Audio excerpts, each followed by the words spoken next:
आतंकवादियों को मारा न जाए, पकड़ा जाए। तो जब आप कंफ्यूज्ड सा स्टैंड लीजिएगा तो बात साफ नहीं हो पाएगा। पाकिस्तान को लेकर के जो सहानुभूति है उस पर स्पष्ट होना होगा। नमस्कार, मैं हूं विनोद कुमार शुक्ला, अड्डा पर आपका स्वागत है। कश्मीर में टारगेटेड किलिंग पिछले कुछ दिनों में बढ़ी हैं और आतंकवादी गतिविधियां भी थोड़ी ज़्यादा दिखी हैं। ज़्यादा उस दृष्टि से हैं 370 के बाद जिस तरह से, या 370 के हटाए जाने के बाद जिस तरह से आतंकवादी गतिविधियों में लगातार कमी आ रही थी, उस कमी में थोड़ा सा बदलाव दिखा है।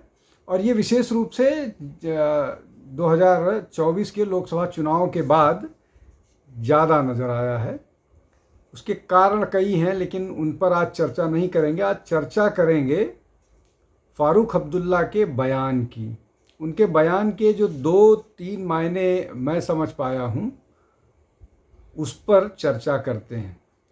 पहला ये बयान उनका है कि सुरक्षा बलों को, आतंकवादियों को मारना नहीं चाहिए, उनको गिरफ्तार करना चाहिए, एक बात।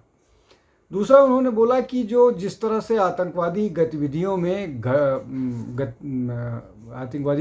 में इजाफा हुआ है, वो ये है कि जो नई सरकार बनी है उसको डिस्टेबलाइज करें। दूसरा बात उन्होंने, उनकी बात से निकल के आया। तीसरी जो बात ये निकल कर के आ रही है, पाकिस्तान की भूमिका को लेकर के।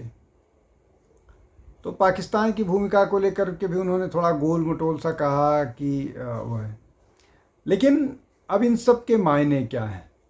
पहला, सबको मालूम है कि जो बात कह रहे हैं आतंकवादियों को मारा न जाए, पकड़ा जाए, तो जब दो तरफ से गन शॉट्स फायर हो रही हैं तो क्या ये संभव है कि सुरक्षा बलों को इंतज़ार करना चाहिए, वो अपना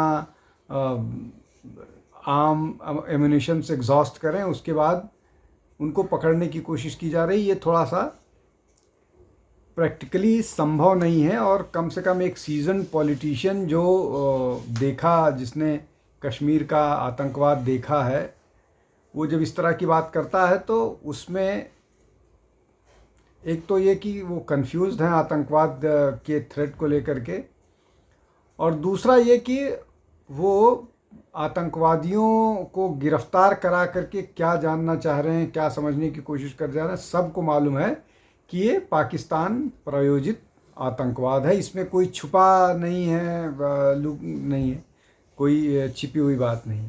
दूसरा ये कि इसको सरकार को डिस्टेबलाइज करने की कोशिश कर रहा है। तो सरकार को डिस्टेबलाइज करने का दो हो सकता है। एक तो ये कि जिन लोगों के बारे में, पाकिस्तानियों के बारे में वो कहते रहे हैं कि पाकिस्तान से बात की जानी चाहिए, पाकिस्तान से व्यापारिक संबंध स्थापित किए जाने चाहिए फिर से, या तो उनका हाथ है। दूसरा, उनका आरोप है कि केंद्र सरकार उनको डिस्टेबलाइज करने की कोशिश कर सकती है। तो ये बात उनको साफ तौर पर कहनी होगी, और इस तरह के आरोप प्रत्यारोप से बच करके आतंकवाद के खिलाफ लड़ाई को एकजुट होकर के लड़ने की बात करनी होगी। अब तीसरे मसले पर आते हैं, पाकिस्तान को लेकर के जो रीजनल पार्टीज़ हैं, चाहे वो नेशनल कॉन्फ्रेंस हो, चाहे पीपल्स डेमोक्रेटिक पार्टी हो, या और जो छुटपुट हैं, जो रेडिकल ऑर्गेनाइजेशंस हैं, वो सब पाकिस्तान को लेकर के किसी न किसी तरह से, डिग्री का डिफरेंस हो सकता है, कोई बहुत ज़्यादा, कोई बहुत कम, लेकिन ये सिंपैथेटिक रही हैं। और कई बार फारूक अब्दुल्ला के बयानों में पाकिस्तान के बारे में नाराज़गी झलकती है, लेकिन पाकिस्तान को बोर्ड में रखने की वकालत करते रहे हैं। तो जब आप कंफ्यूज्ड सा स्टैंड लीजिएगा तो बात साफ नहीं हो पाएगा।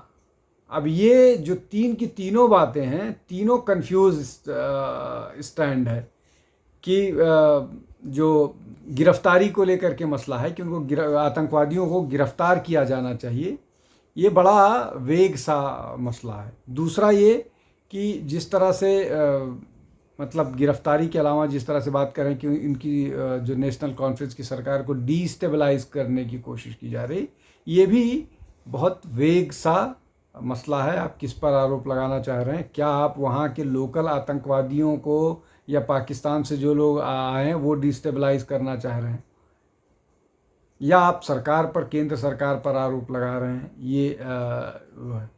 और तीसरा, पाकिस्तान को लेकर के जो सहानुभूति है उस पर स्पष्ट होना होगा नेशनल कॉन्फ्रेंस को या वहाँ के लोकल राजनीतिक दलों को कि जो भी पाकिस्तान के साथ सहानुभूति रख रहा है वो वहाँ के लोकल राजनीतिक दल हैं, और ये कम से कम जो कांग्रेस, मतलब जो जम्मू कश्मीर के मतदाता हैं, उनकी मजबूरी कह लीजिए, या उनके पास शायद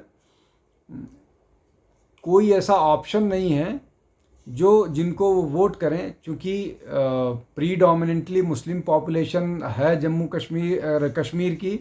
जम्मू से जहाँ हिंदू पॉपुलेशन है वहाँ बीजेपी को वोट मिलता है, लेकिन कश्मीर में बीजेपी को वोट नहीं मिलता है, और वो इस मजबूरी में कि उनको बीजेपी को वोट नहीं देना है, वो किसी को भी वोट करने के लिए तैयार हो जाते हैं, चाहे वो नेशनल कॉन्फ्रेंस हो, चाहे पीडीपी हो, या सेपरेटिस्ट ऑर्गेनाइजेशन जैसे राशिद इंजीनियर जैसे लोग हैं।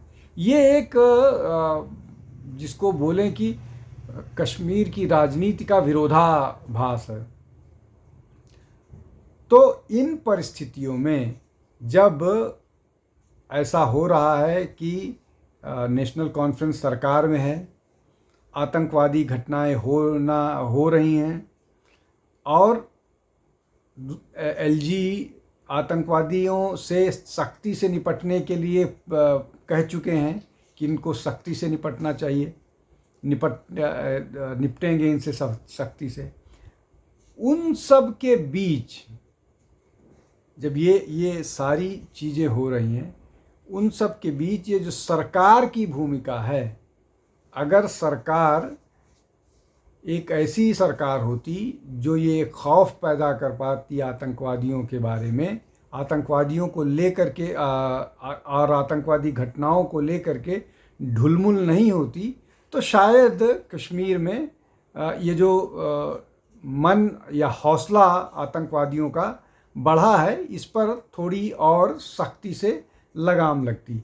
अब चूंकि 2024 के लोकसभा चुनाव में एक इस तरह का मैसेज गया है जहां बीजेपी अपने दम पर क्लियर मेजॉरिटी नहीं आ पाई है, तो उसको लेकर के पाकिस्तान में जहां से ये आतंकवादी आते हैं उनको एक ये ताकत मिली है, या कह लीजिए कि उनके दिमाग में ये एक भ्रम आ गया है कि शायद केंद्र की सरकार जो भारत में है वो कमज़ोर हुई है, और अब वो इस तरह की गतिविधियों का अंजाम दे करके बचते रहेंगे। लेकिन ऐसा नहीं है। जिस तरह से लश्कर के एक ऑफिस बेयरर को सुरक्षा बलों ने मार गिराया, उससे स्पष्ट है कि जो आतंकवाद को लेकर के भारत की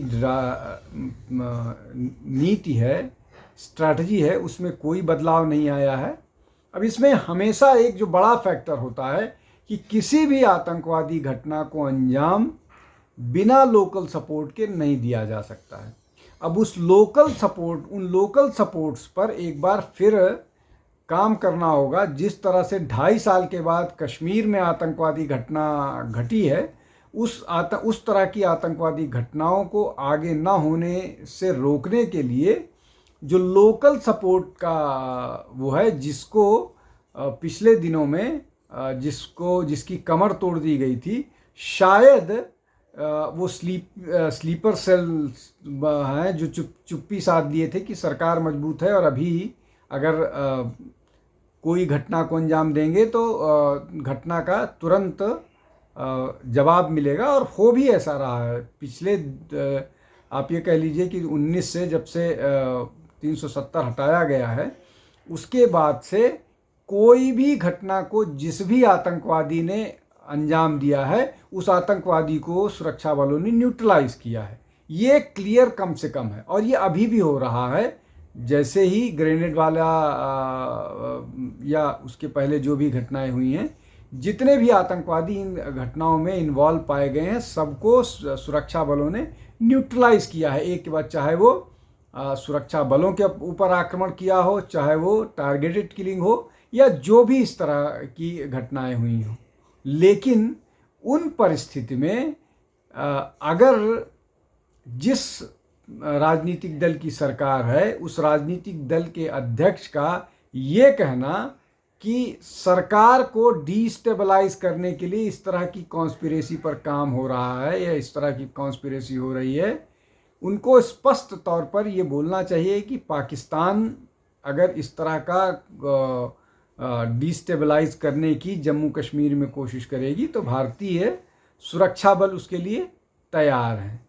ये बयान देना कि आतंकवादियों को मारने की बजाय गिरफ्तार करना चाहिए, ये सुरक्षा बलों का मन तोड़ेगा और अपनी राजनीतिक बयानबाजी और आरोप प्रत्यारोप जो है वो राष्ट्रीय सुरक्षा के मामले में सभी राजनीतिक दल को, चाहे वो किसी प्रदेश के रीजनल राजनीतिक दल हों या राष्ट्रीय राजनीतिक दल हों, अगर उसको राष्ट्रीय हित में ध्यान रख करके अगर बयानबाजी की जाए तो वो ज़्यादा बेहतर होगा।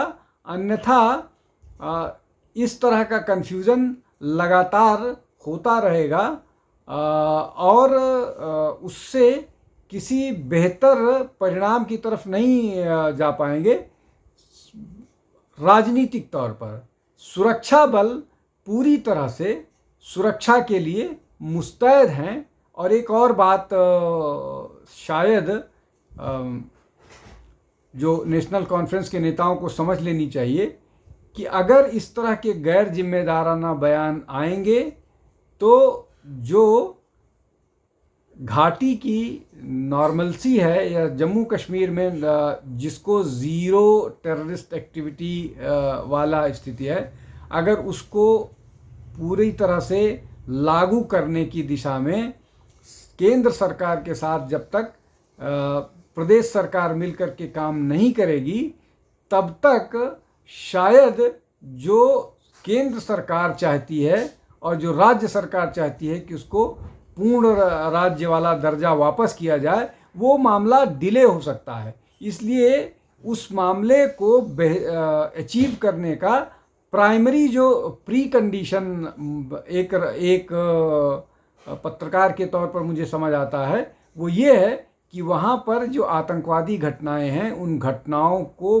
पूरी तरह से न केवल नैतिक तौर पर, राजनीतिक तौर पर और सुरक्षा की दृष्टिकोण से पुरजोर विरोध किया जाना चाहिए और पुरजोर उसके खिलाफ लड़ाई के लिए सक्रिय रहना चाहिए। और इसमें चाहे मुख्यमंत्री का बयान हो, चाहे मुख्यमंत्री के से संबंध राजनीतिक दल के अध्यक्ष का बयान हो या किसी और नेता का बयान हो, वो इस पूरे मसले को डाइल्यूट करेगा, इस पूरे मसले को इस पूरे मसले को या वहाँ पर आतंकवाद के खिलाफ लड़ाई की सफलता को थोड़ा सा डिले करेगा। इसलिए इस पूरे मामले में नेशनल कॉन्फ्रेंस की सरकार को मजबूती के साथ इसको इस तरह के गैर जिम्मेदाराना बयान से बच करके और इस लड़ाई में एकजुटता के साथ केंद्र और राज्य की सरकार सुरक्षा बलों को मजबूती से बैक करने की ज़रूरत है। आज के लिए बस इतना ही। बहुत बहुत धन्यवाद। नमस्कार।